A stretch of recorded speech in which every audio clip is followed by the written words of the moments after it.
जय जोहार, जय छत्तीसगढ़ संगवारी हो। संगवारी हो, आज हमन बात करने वाला हन चल हट कोनो देख ली मूवी के 15 से 16 दिन के बॉक्स ऑफिस कलेक्शन के बारे में। और संगवारी हो, आप मन ला जान के हैरानी होही कि ये फिल्म के लागत हमन छोटेलाल साहू जी जो कि फिल्म के निर्माता हैं ओकर से जाने रहन कि फिल्म के बजट रही से 1.5 करोड़, मतलब 1,50,00,000 रुपए फिल्म के बजट रही से।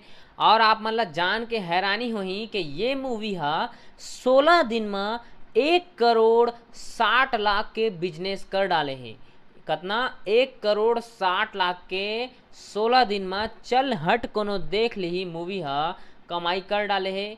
इस प्रकार से छत्तीसगढ़ के 2022 के सबसे बड़े ब्लॉकबस्टर मूवी साबित हुई से चल हट कोनो देख ली मूवी हा। तो संगवारी हो, इसने रिव्यू और बॉक्स ऑफिस कलेक्शन और व्लॉग देखे बा हमारे चैनल ला सब्सक्राइब करके रखा। मैं इसने रोचक रोचक नई नई जानकारी आप मन के लिए लाद जहाँ। तब तक लिए मैं दुलार बनाए रखूँ। जय जोहार, जय छत्तीसगढ़ संगवारी हो।